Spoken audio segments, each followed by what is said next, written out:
El caso de Alison Holthoff, sucedido apenas el 31 de diciembre del pasado 2022, hace referencia al de una mujer que colapsó en el suelo de su casa, quejándose de dolor abdominal.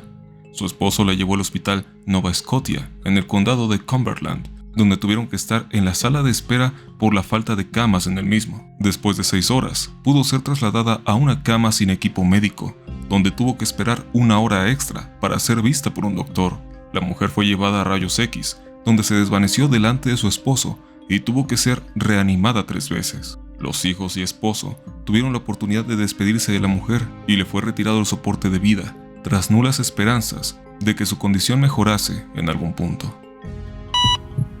En el año 2012, la adolescente Christina Atkins, de tan solo 14 años, perdería la vida en el centro médico Viv, esto en Delaware, Estados Unidos. Christina había sido tratada con anterioridad por una infección urinaria en el mismo lugar. Tras volver por las molestias, la enfermera le pidió una muestra de orina.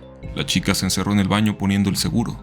Segundos después, su madre se dio cuenta de los sonidos de su hija con dificultad para respirar. El personal intentó abrir la puerta con bolígrafos, clips, pasadores de cabello, tarjetas y un sinfín de objetos más. Pasaron 10 minutos antes de que la llave del servicio fuera encontrada, y para ese entonces ya era tarde. Fue trasladada a otro hospital, pero murió 2 días después. Christina se cree que pudo haber sido portadora de una bacteria sanguínea, lo que derivaría en síndrome de shock tóxico. En el Hospital Central del Condado Kings, en Nueva York, la inmigrante jamaiquina Esmin Green, de 49 años, padeciente de esquizofrenia paranoide, entró y fue instruida a esperar.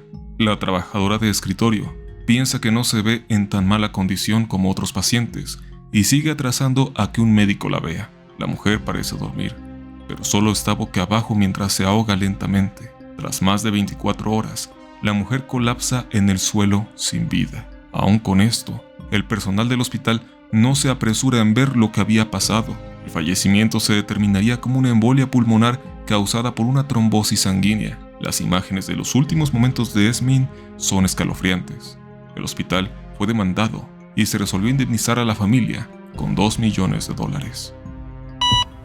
La falta de personal en el Centro Médico Regional de New Hanover, en Carolina del Norte, cobraría la vida de una mujer de 77 años, quien llegó al hospital y se le instruyó que esperase su turno. La mujer presentaba vómito, debilidad, dificultad para ponerse de pie, fiebre y tenía un historial de cáncer tratado con quimioterapia. La mujer no sería atendida sino hasta las 2 de la mañana, casi 5 horas después de su llegada. Sería pronunciada muerta a las 4:25 de la mañana.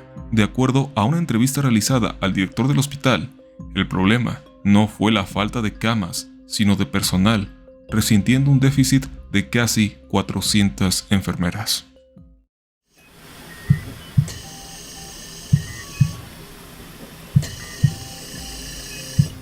El caso de Blake Vogt es uno de los más llamativos en el rubro.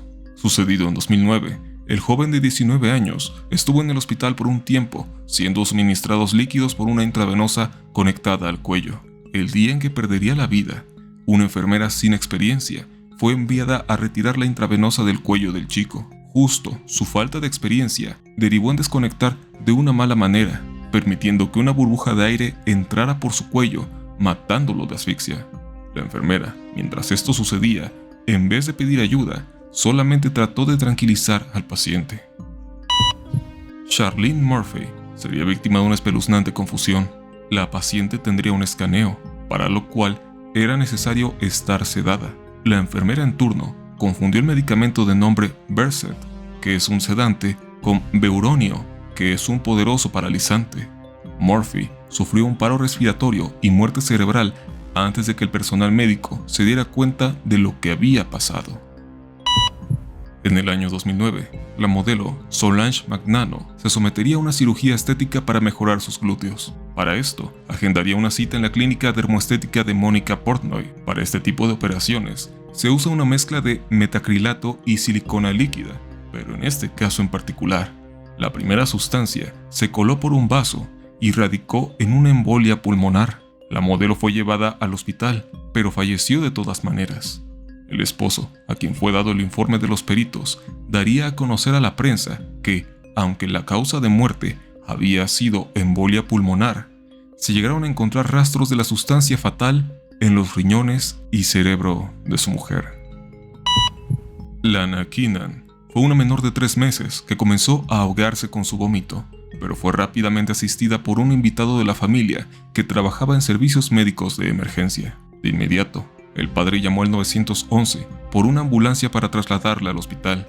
Allí los paramédicos no se preocuparon por intubarla o protegerla de las heladas temperaturas. No fue llevada a un pediatra, sino a una sala de emergencias común donde se le aplicó Propofol, anestésico que probablemente algunos conozcan por ser el responsable del fallecimiento del cantante Michael Jackson. Sus niveles de presión sanguínea bajaron tanto que el oxígeno no llegó a su cerebro en aproximadamente 1 hora. El doctor trató de corregir su error con epinefrina, la cual contiene adrenalina, pero la intravenosa estaba mal conectada y no funcionó. Fue trasladada nuevamente a 1 hora de distancia, donde su nuevo doctor determinó que había sido víctima del síndrome del bebé sacudido, acusando a los padres de la menor, lo cual le provocó daño cerebral irreparable y acabó con ella. El Estado procedió a quitarle a la pareja sus otros 2 hijos. Sin embargo, el perito del fisco determinó que las lesiones cerebrales que llevaron a su destino a Lana no estaban ni cerca de parecerse a las de un bebé con dicho síndrome. El caso de Karen Juliet Cárdenas Uribe se refiere al de una paciente que se sometió a un procedimiento de rinoplastía en la ciudad de Bucaramanga. Al llegar a casa presentó un desmayo, del que pudo ser reanimada por su familia con alcohol, pero solo para desvanecerse nuevamente y ser trasladada a un centro médico. Una vez allí, la paciente entra en paro respiratorio 5 veces y fallece tras unas horas. El hospital explicó a la familia que drenaron 1 litro completo de sangre de sus pulmones. Un ejemplo de lo que puede causar una confusión sanguínea lo tenemos en el caso del joven Blake Oliver. El paciente llegó al hospital en necesidad de una transfusión sanguínea. Las enfermeras toman un muestreo para continuar la operación. Sin embargo, confunden la sangre de Blake con la de su compañero de habitación. Blake, siendo tipo O, le fue inyectada sangre tipo A positivo, provocando su deceso. En el hospital de Bankstown-Lidcombe se provocó el fallecimiento de un bebé recién nacido de nombre John Graham. Esto tras ponerlo en la incubadora y conectar el tanque equivocado. En vez de oxígeno, John recibió óxido nitroso, también conocido como gas de la risa, lo que condujo al menor a una fatalidad cardíaca. Christopher Hals fue un hombre de 56 años que se sometería a un procedimiento conocido como pleurodesis con talco, que consiste en un simple uso de talco para pegar los tejidos entre sí y evitar su colapso. En el caso de Hals, sería por su pulmón, debido a sus años como fumador activo. La cirugía, sin embargo, no fue realizada, pues el médico, al momento de anestesiar, administró una dosis tóxica al hombre, matándolo antes de siquiera proceder. El fotógrafo Bob East se sometería a una extracción ocular de un ojo que tenía un tumor cancerígeno y decidió donarlo a una universidad para que fuera de ayuda a los estudiantes. Durante la operación, un interno ingresó a la sala de operaciones una solución para embalsamar el ojo una vez que éste fuera extraído. No obstante, el médico a cargo confundió el fluido cerebroespinal que debía inyectar en la médula del hombre con el formaldehído con el que se embalsamó el ojo, provocando al paciente muerte cerebral. El fotógrafo fue puesto en soporte de vida, pero desconectado después de 5 días por orden de la familia. Al momento de practicar la autopsia, sus tejidos y músculos estaban convertidos en piedra.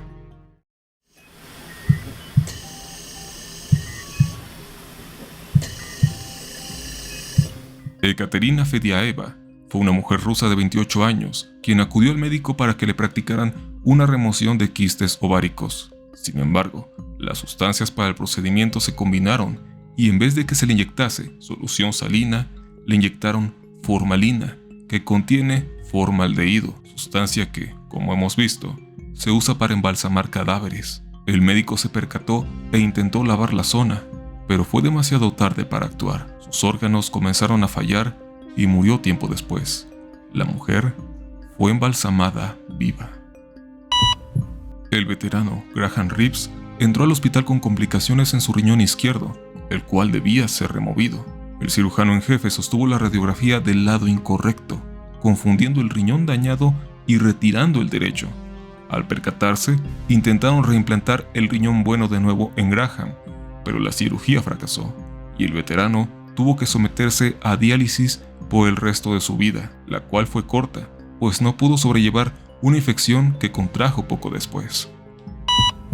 La joven de 19 años, Emmeline Nguyen, se sometería a una mamoplastía de aumento de tamaño, o al menos eso pretendía. La anestesia administrada derivó en un arresto cardíaco. Nguyen pudo ser resucitada, pero le trajo problemas graves, entre ellos parálisis de medio cerebro, dejándole en cama sin poder caminar, comunicarse y realizar muchas otras actividades. Su condición llegó a mejorar, pero contrajo neumonía y cayó de nuevo en arresto cardíaco que la dejó en coma, falleciendo 2 días después.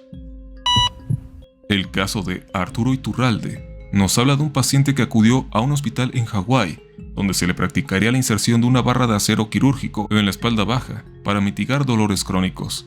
Desafortunadamente, durante la cirugía, los médicos se dieron cuenta que no contaban con la barra en cuestión. Llamaron al proveedor, pero sin respuesta favorable. Fue entonces que el médico a cargo decidió tomar el asunto en sus propias manos usando un destornillador, removiendo el mango con una sierra de hueso y colocándolo en la espalda de Arturo, sirviendo así como sustituto de la barra. Esta improvisación no duró mucho, pues el destornillador se partió en 2, requiriendo de 3 cirugías extras para corregir el error. Para cuando la pesadilla estuvo terminada, el señor Iturralde terminó en silla de ruedas por el resto de su vida, hasta que pasados unos meses, falleció.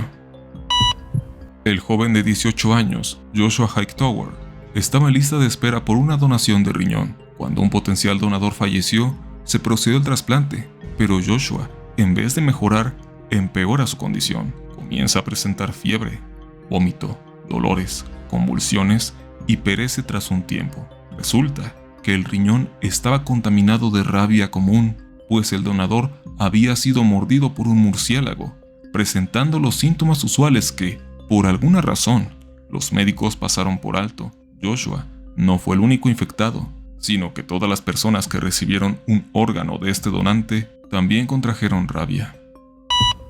En 1973, las farmacéuticas se dieron cuenta que podían retraer algunos síntomas del enanismo con un tratamiento de glándulas pituitarias extraídas directamente de cadáveres. Aun con eso, no se tomaron regulaciones en cuanto al control de la extracción de la hormona, la cual se infectó con EEB, Creutzfeldt-Jakob disease, o mejor conocida como enfermedad de las vacas locas, la cual tiene un largo proceso de incubación en el cuerpo humano, pero una vez que los síntomas son detectables, al paciente le quedan tan solo unos meses de vida.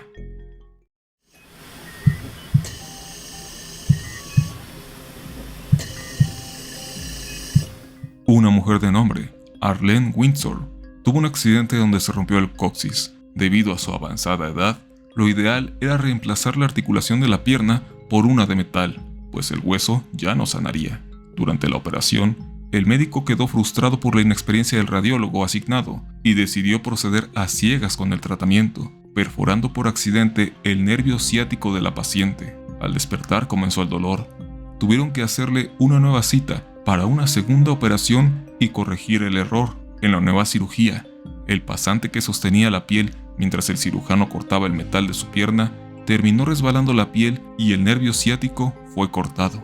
Arlene, obviamente encolerizada por todo esto, decide demandar al hospital, pero las cosas terminaron abruptamente cuando decide tomar su vida al no poder soportar el dolor intenso al que fue llevada por los médicos. Este es uno de los casos más conocidos en cuanto a historias oscuras en la medicina se refiere, y más que una negligencia médica, podría verse como una llana crueldad. El pequeño Bruce fue sometido a una cirugía de circuncisión para arreglar un posible defecto genético. El primer error del médico fue la utilización de un cauterizador en vez de bisturí, como se haría usualmente, lo que terminó en quemar el miembro del chico. Al acudir por consejo profesional con el Dr. John Money, este recomendó criarlo como una niña y ocultar el accidente. Así que su miembro fue removido y se le cambió el nombre a Brenda. A lo largo de los años, Brenda nunca se sintió cómoda. llegando a comportarse como hombre a la edad de 15 años. Al ser mayor, se cambia el nombre a David y entonces descubre la verdad. El impacto de la noticia fue tal que con la suma de todos los problemas con los que arrastró a lo largo de su vida, David Reimer decide acabar con todo en mayo de 2004. Finalmente, tenemos el escalofriante caso de Sherman Sismore. Este hombre terminó en el hospital a punto de tener una cirugía, cuando una de las dos anestesias proporcionadas, la que se encargaría de mitigar el dolor, no fue administrada de manera adecuada, por lo que aún estaba consciente durante la operación, pero era incapaz de moverse. Los doctores se percatarían después de media hora y lo anestesiaron correctamente. Para evitar futuras demandas, le administraron una dosis alta de midazolam, una droga que se utiliza para borrar la memoria. Esto pareció funcionar en un inicio. Sherman continuó con su vida como era habitual, hasta que un día comenzó a tener vagos recuerdos, manifestaciones vívidas, alucinando con lo que había visto y experimentado durante la operación. El shock mental fue tan aterrador para Sherman que acabó quitándose la vida. De esta manera llegamos al final del iceberg. Aunque algunas historias pudieron ser bastante cortas, creo que son bastante explicativas por sí mismas. Agradezco una vez más a la usuaria Carly Miller, quien me proporcionó la información para hacer posible este trabajo. A su vez, agradezco que dejaran sus experiencias en la primera parte. Aquí también pueden hacerlo utilizando la caja de comentarios. Muchas gracias por ver el video. Nos veremos en el siguiente para seguir conociendo las cosas más extrañas que este mundo tiene para contar. Mi nombre es Yoshimitsu. Sayonara.